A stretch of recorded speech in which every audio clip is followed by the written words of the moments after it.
If you have been in your show for a while and you're seeing the conversions happen and you want to see more happening, it's time to be looking at growth. And let me be clear, if you're wanting to grow your show, but you're not yet seeing any conversions, that needs to be your focus.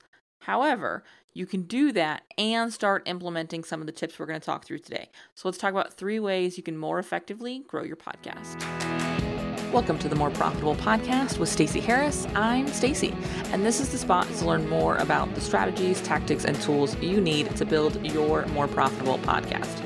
My team and I work every day with podcasters like you to shift shows from frustrating time sucks to productive members of your sales team, because your show should be built to generate and convert leads. So let's get into it. I want to start today talking a little bit about growth, because I think something that's really dangerous for us as business owners is going after growth for the sake of growth. We recently had the conversation around knowing the type of show that you are. And I think that's a really important conversation to be aware of and to have with yourself before you have a conversation around growth. Because so often we sit down with clients in podcast strategy intensives who come in really focused in on how do I grow my show in the next 12 weeks, in the next 12 months, in the whatever. And oftentimes I start asking questions about what's happening with their show now to find out that their show's not actually converting. The show is not currently doing what they wanted to do. And the solution they have found for that is getting more people to listen. And the reality is more people into a leaky bucket is not going to suddenly create better results. We've got to first fix the bucket, and the bucket is the show. And if the show is not built to support someone through a purchase decision, getting more people to listen to it is just not going to change your output.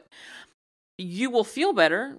Back in my social media days, I always called these vanity metrics. It's certainly a term out there for the social side of things, but we don't hear that so often with the podcast stuff. And oftentimes for those podcasters like myself who sit in a place where we're using our show to generate, educate, and convert right fit clients, downloads are a bit of a vanity metric.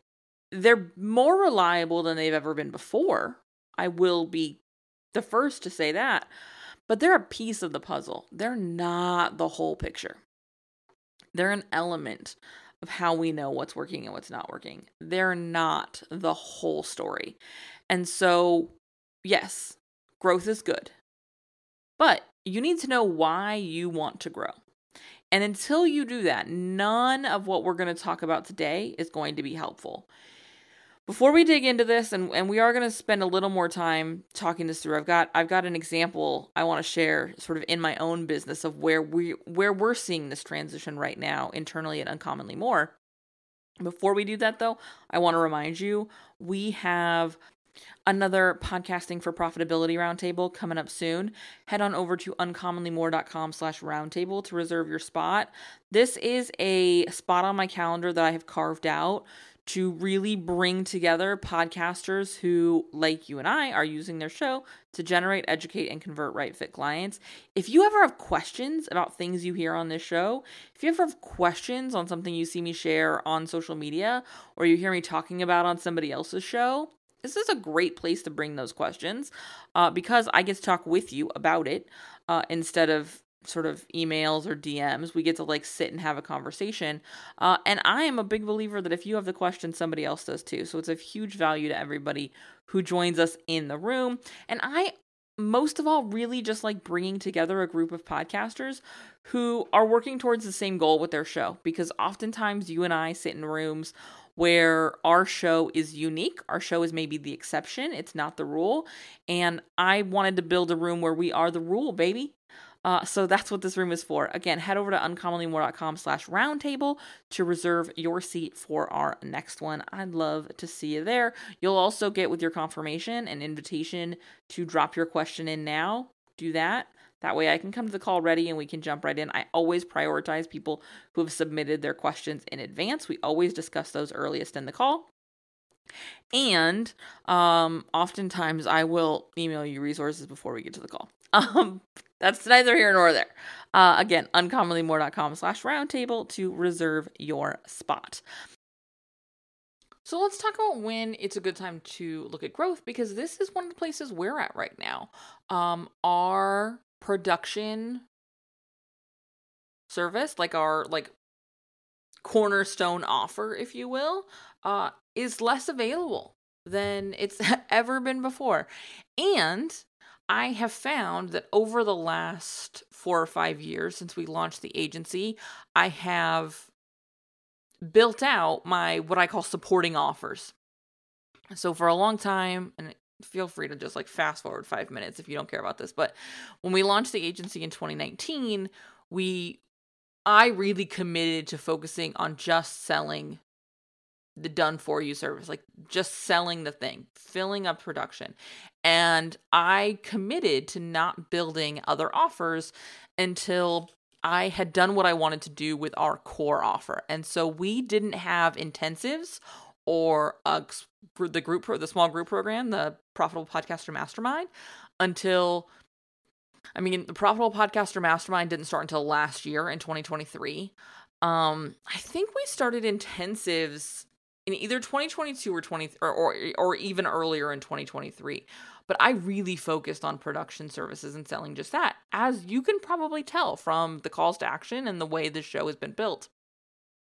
Now we're at a point where I'm really kind of where I want us to be with podcast production services. We've got some room, but also because we have built these other elements, these other offers, these smaller commitment bites, most often the people who come into working with production are either referrals or people who have worked with us in these smaller bite offers. And I call them smaller bite offers because there is that bite of getting in with us in production that is a 12-month minimum. And most of our production clients work with us much longer than that. We've got shows we've produced 2 years, 3 years, 4 years, 5 years, the whole gamut. I've got a podcaster I've been working with in one form or another since 2015. Yeah.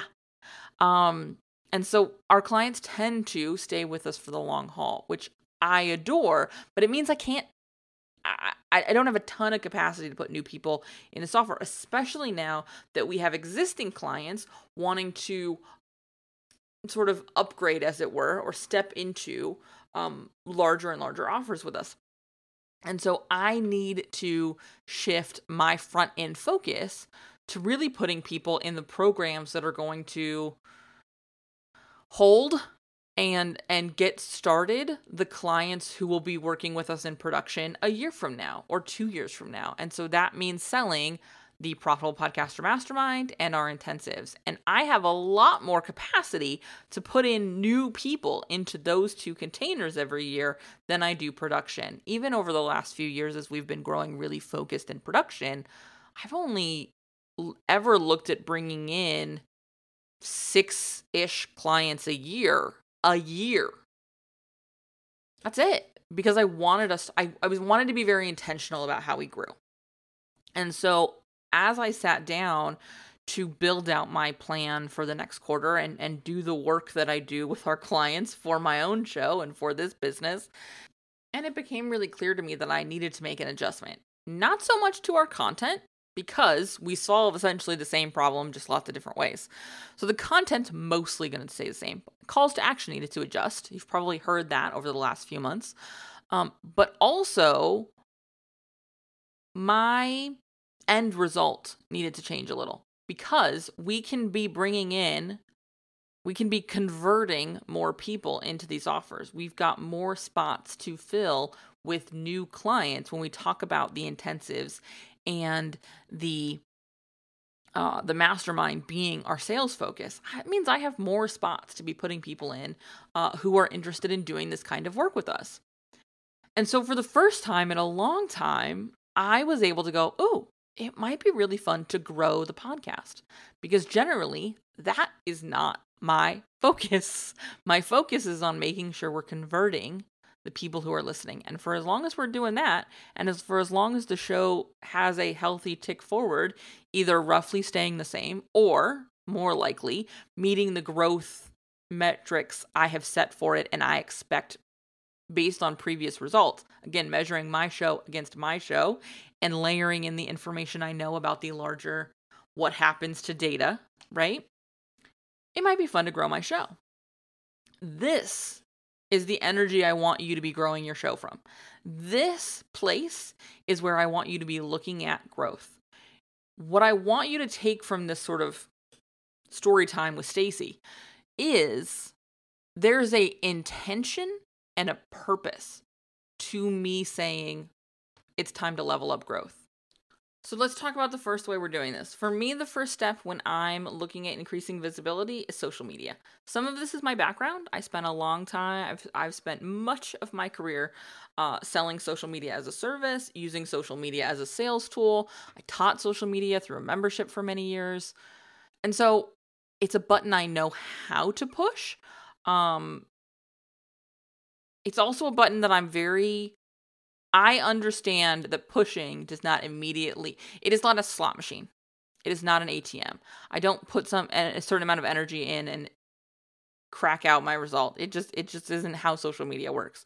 But when I'm looking at getting more visible, it's often the first place I go because it feels the most in my control. I don't need anyone else to tell me it's okay. I don't need anybody else to be a part of getting it going.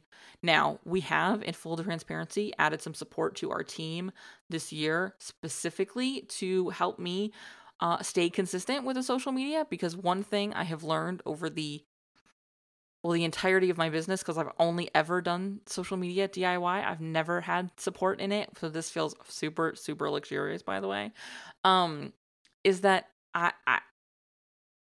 if I'm going to stay consistent with it, I'm going to need somebody to help me hold this up, which is also true of the podcast these days. I have support in getting the show out. The team helps me get this out. It's not just me anymore.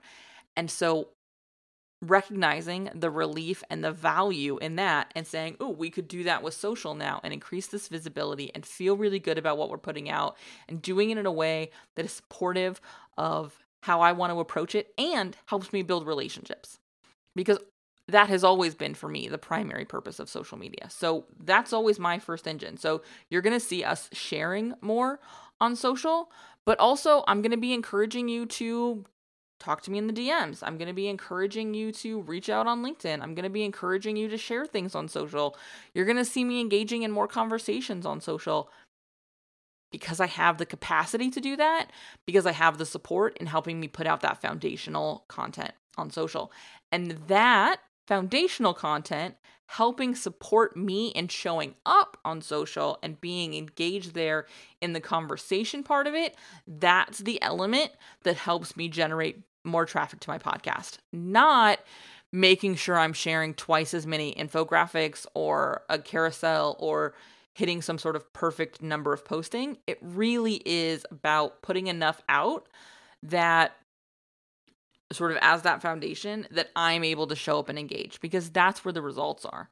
And speaking to the podcast as often as I can on social in a way that isn't 24/7 being about me trying to drive you away from this place.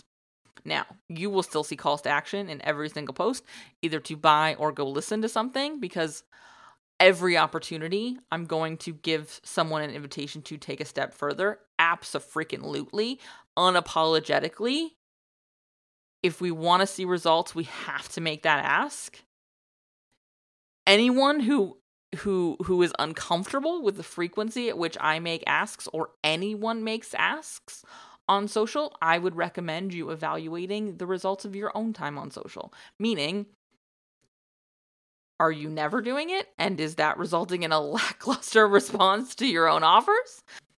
That's always something worth looking at. But that engagement, that conversation, that's what's going to drive a listener. That's what's going to see a result. The two things have to be paired together. And again, we're also looking at channels we haven't looked at before. We're also looking at playing with some social things we haven't done in a while. that maybe I've seen results with before, maybe they haven't been a fit before, whatever. We're reevaluating, we're checking in. And so I invite you, if you haven't in a while, to be really mindful of how you're using your social media to drive your listenership. And are you happy with what you're seeing? If all you do is on the day your episode releases, in our case Wednesdays, you go and you drop the audiogram on Instagram and you're curious why no one ever listens to the show from Instagram, that alone is not going to get the job done. What will get the job done is then like sharing that to your stories or being really engaging and in conversation, actually answering DMs when people send you DMs, and responding to them and connecting and behaving like a person. That really is the difference maker. It really is the game changer. And that gets easier when you have a few things in place. Consistent strategic content. So you're going to notice that a lot of what I talk about on the social channels are from the most recent or a past episode of the podcast. I'm not sort of like just talking about random things. I'm bringing in things that are relevant. So if I've got a podcast going out that's talking about ABC, then I'm going to be making sure that I've also got some repurposed content that talks about DEF that I can build on that. And so now I'm marketing more than just this week's episode. And I think that's where a lot of podcasters go wrong, is they go, well, I'm already on social. I'm already promoting my episodes. Right. On Wednesday or whatever your release day is, you say, hey guys, I've got a new episode. Check it out. That's not marketing on social media. That's not using your podcast as a tool to help you better leverage your social media. That's not using your social media to drive traffic to the podcast. That is checking the box. That is a really good way to feel like you can answer yes to the question, do you use social media to drive traffic to your podcast? There's got to be those other pieces. And so if you go scroll through our Instagram, you'll see a lot of stuff from past episodes, way past episodes, and you're going to see more of that because that content is always valuable, even if I didn't just say it this week. And so now I'm driving traffic to not just this week's episode, but an episode that came out 3 months ago or 6 months ago, and both are valuable to a listener right now. So now there's options. I'm also now sharing a conversation here, not just a teaser and saying, hey, but if you really want me to be valuable, you've got to go to this whole other place. No, it's here's a look at what's actually happening in the episode. Here's some insights. Here's some value. And that's paired with an audiogram that says, hey, go listen to the episode. Sure. But I gave you a reason to go. And so if you are not currently using social media and you want to see your podcast grow, look at ways you can start using social media. If you feel like you are currently using social media, it's a great time for a check-in. How are the assets we're creating performing? What changes could we make to them? A great example of this is something we're going to be doing this summer is we're going to be messing with our templates and tweaking them because they've been around for a while and we all sort of become blind when we see the same thing over and over again. So we're changing up some of our templates. We're playing with some of our designs. We're shifting some of the ways we post stuff. We're posting the same things in multiple ways on multiple platforms so that we can see what resonates and what doesn't. We're not just hammering it out with one thing over and over and wondering why it doesn't work. So if you're not currently using social and you want to grow your show, start using social strategically. Using your podcast as a way to feed that content machine using content you've already created. And if you are already using social media, check in with it. If you're not happy with what's happening right now, the outcomes of what's happening right now, evolve. Make some shifts. The number 2 thing that I am going to be doing as I look at growing, and the thing I maybe most commonly recommend, and the only reason it's second on this list, is because you got to get somebody else on board. And that's go and be on other people's shows. Now hear me when I say, this does not mean cold emailing everybody who's ever had a show listed in Apple Podcasts and saying, hey, can I be on your show? That's absolutely not what we're going to do. Here's what I do, and here's what I recommend you do. You are a podcaster. You know other podcasters. reach out to them and say, hey, I've got this happening. I've been talking about this lately. This is really interesting, and I think it'd be great for your audience. Can we sit down and record a podcast for your show? And if you'd like to, hey, I'd love to do a 2-part episode. 1 part on my show, 1 part on your show. So that we can come together, share our expertise, and drive people back and forth.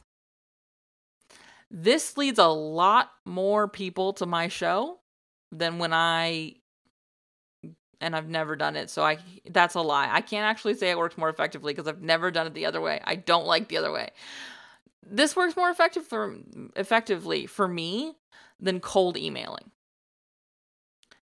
With that said, if you want to be cold emailing, if you want to be reaching out to shows where you don't have a relationship with anybody at that show, I still reach out to my network first and I say, hey, I saw you were on show XYZ. I'd love to be on show XYZ. Could you introduce me to the host?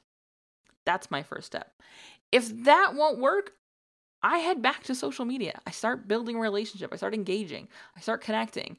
Does this mean months and months and months of slow play? No.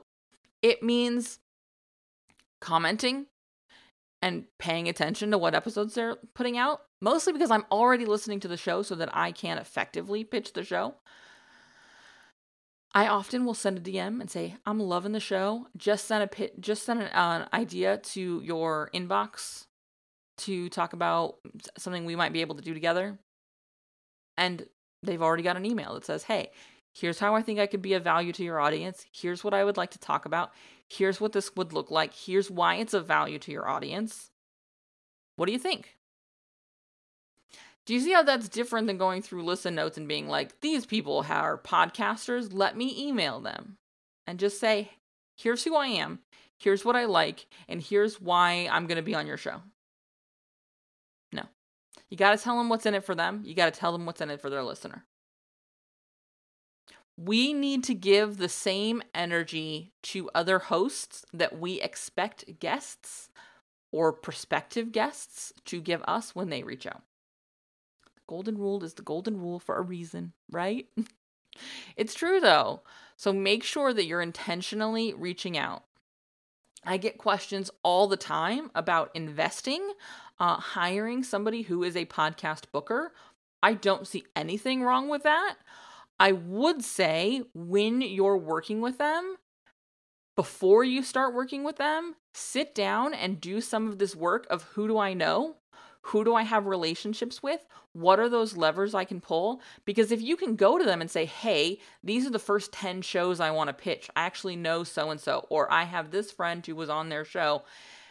Can we work that into the pitch? You're coming to them with a lot of initial leverage to deliver you some good results. You are helping them help you when you come prepared.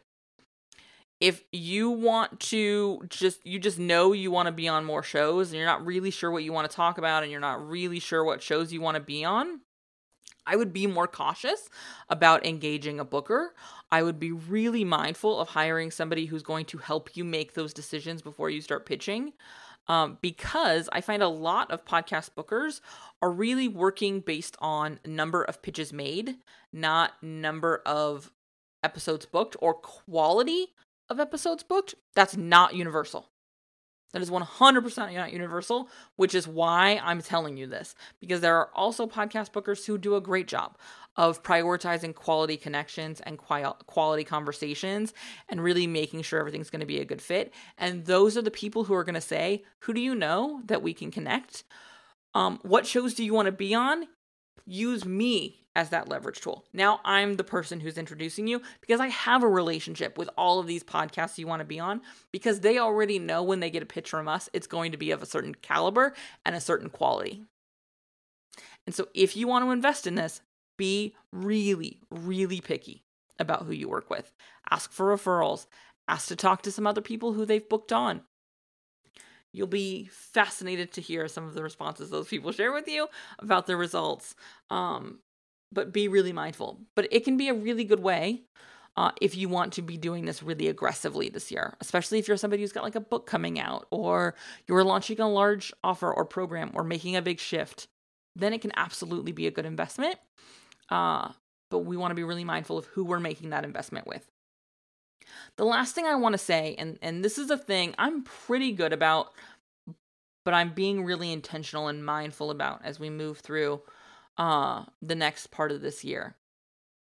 I reference my podcast all of the time. All of the time.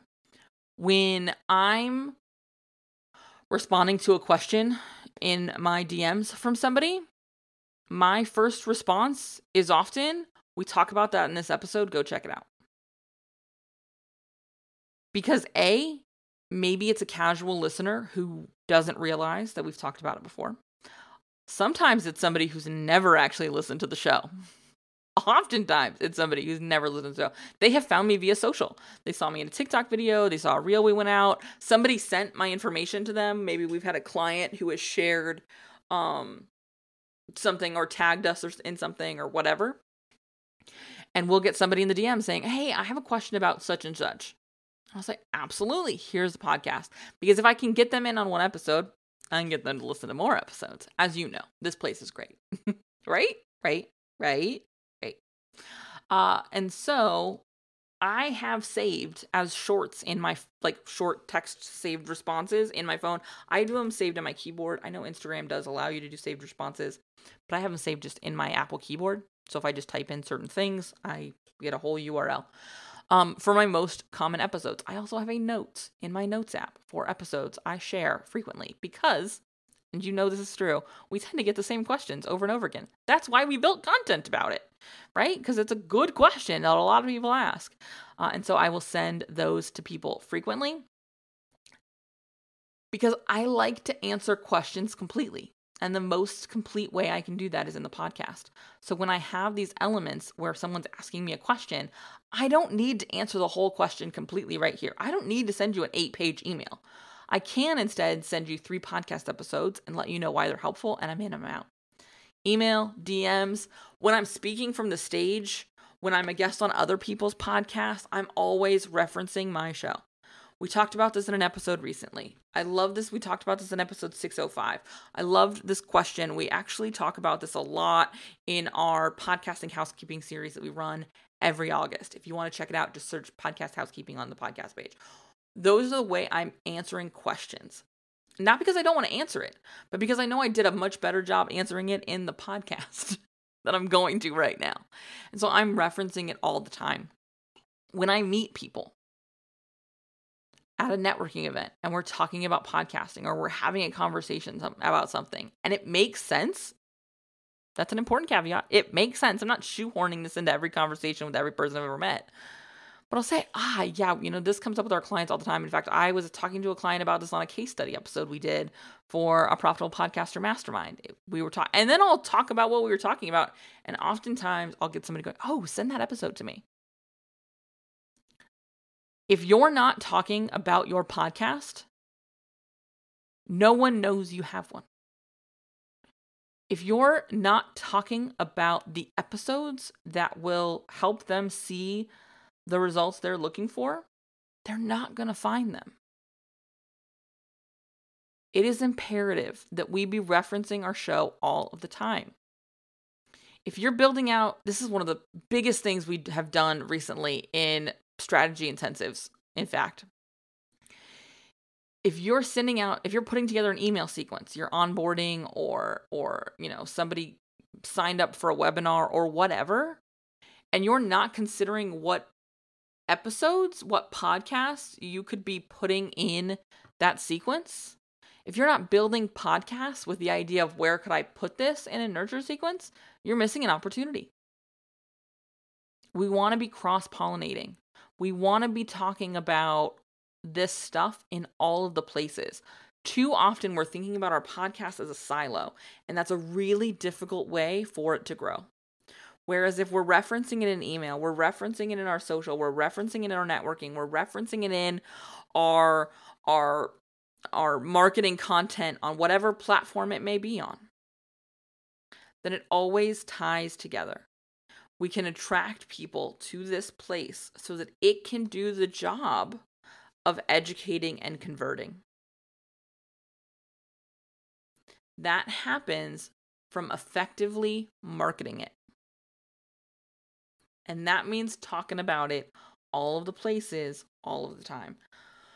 As we wrap up this episode, as we bring it to a close, I want to remind you, one, if you're going to be looking at growth, I want you to be looking at why growth. Two, these are 3 of the things we're going to be playing with over the next 6 to 9 months. And this is where we're experimenting, because this is where we're most often seeing results. This is where we're most often seeing the market see results. Now, that's great, right? These are great general ideas, but now you have to go refine that and figure out how to make that work for you. And that's the work we're doing as we go through this experimentation on our own. If you want to hear how this goes on the other side of this, send me a DM, let me know, and I'll put a pin in this, and we'll follow up this conversation closer to the end of the year, and we'll talk about what's working and what's not working. Maybe bring on some people from the team. But I want to challenge you to be thinking about this differently, because all of this work, and then I'll really put all my soapboxes away and we'll be done. All of these things that I'm talking about, the social stuff and the content that's going to go there, the kinds of conversations I'm pitching when I reach out to my network and I say, hey, you want to have a conversation on your show? The ways I'm tying my podcast into conversations when I'm referencing it in things like roundtables and emails and social content, etc. I know what all of that needs to be because I first took the first step of building a plan. I knew sort of globally what I'm selling and who I'm selling it to and how I'm selling it as I move through this next, 12, 24, 36 weeks. So 3, 6, 9 months. I know what that looks like. I know what needs to happen in that space. I know what content I'm going to create then, because I know what I need to create to sell those things. And so now I know what I'm selling, how I'm selling it inside the podcast, the content plan, and now I can build these other pieces, these other attract pieces from that. We're moving backwards. We talk about this all the time as generate, educate, and convert. But realistically, the best way to get this done is thinking convert, educate, generate. I know we can convert, and I know what we're converting on. That allows me to figure out what education needs to happen. Building out that education allows me to know what I need to be saying to generate the right people to that education. That's where we're looking at growth. Well, after we're looking at, I know this show can convert. Okay, really the soapbox is away, but this is the work we do with our clients in podcast strategy intensives. So we do have some spots open if you want to be doing this work. If you're like, I'd love to grow, but I have been effectively talked into understanding that to grow, I must first know that this thing is working, and I don't know that yet. Then it's time for us to sit down for an intensive. uncommonlymore.com/intensive gives you everything you need to know about the intensives, plus an opportunity to book a conversation with me. You do not need to book your intensive from that page. You can just book a chat with me, and we can talk about if now is the right time for you for this. All right? uncommonlymore.com/intensive. I will see you there. I look forward to chatting, and I'll see you right back here next week. Bye. Thanks so much for listening to the show. Remember that content consumption does not make changes. So commit to doing something from today's episode. Maybe it's taking action on what we talked about. Maybe it's reaching out to me and learning more about podcast strategy intensives or what podcast production looks like with our team. All of that is over at uncommonlymore.com. And if you haven't yet signed up for the podcast newsroom, I want to remind you that is a great next step. If you're not really sure what comes next, hang out over there. Get those exclusive private episodes. That's over at podcastnewsroom.com. And the last favor I will ask, because social proof is endlessly important for sure, is to leave a rating or review for the show. If you go to ratethispodcast.com/more, that's the easiest way to do it. But I would love to hear what you thought of the show, what you think of the show, and if the show has been helpful for you. I can't wait to chat with you. So this is just the start of the conversation. Reach out so we can keep it going. Talk soon.